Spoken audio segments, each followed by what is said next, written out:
ചാവക്കാട് താലൂക്ക് വികസന സമിതി യോഗം കേരള കോൺഗ്രസ് ബി പ്രതിനിധി ടി.പി. ഷാഹുവിന്റെ അധ്യക്ഷതയിൽ താലൂക്ക് ഓഫീസ് കോൺഫറൻസ് ഹാളിൽ നടത്തി. ഓവുങ്ങൽ പള്ളിക്കു സമീപമുള്ള മാവ് മുറിച്ചുമാറ്റുന്ന വിഷയം ട്രീ കമ്മിറ്റിക്ക് കൈമാറിയിട്ടുള്ളതായും നിലവിൽ അപകടകരമായ അവസ്ഥയിൽ കാണപ്പെടുന്ന മരങ്ങൾ ട്രീ കമ്മിറ്റിയുടെ അനുവാദമില്ലാതെ തന്നെ മുറിച്ചുമാറ്റുമെന്നും PWD ഉദ്യോഗസ്ഥ അറിയിച്ചു.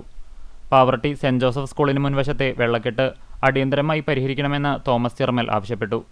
പൊന്നയിൽ ആനയുടെ കുത്തേറ്റ് മരിച്ച ആളുടെ പോസ്റ്റ്മോർട്ടം വൈകിയതു സംബന്ധിച്ച് താലൂക്ക് ആശുപത്രി സൂപ്രണ്ടിനോട് വിശദീകരണം ആവശ്യപ്പെടണമെന്നും ദേശീയപാത 66-ൽ നിലവിൽ നടന്നുവരുന്ന പണികളുടെ തൽസ്ഥിതി അറിയണമെന്നും അദ്ദേഹം ആവശ്യപ്പെട്ടു.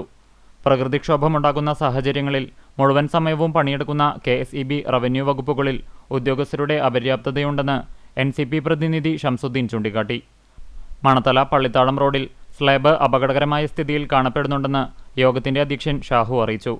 വിവിധയിടങ്ങളിൽ അപകടകരമായ രീതിയിലുള്ള സ്ലാബുകൾ ശരിയാക്കുമെന്ന് PWD ഉദ്യോഗസ്ഥർ ഉറപ്പു നൽകി.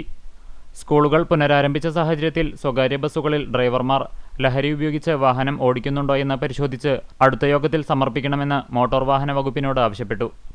ട്രോളിംഗ് തുടങ്ങുന്ന സമയത്ത് മത്സ്യത്തൊഴിലാളികൾക്ക് ധനസഹായം നൽകുന്നതിനുള്ള നടപടികൾ സ്വീകരിക്കണമെന്നും ആവശ്യമുയർന്നു.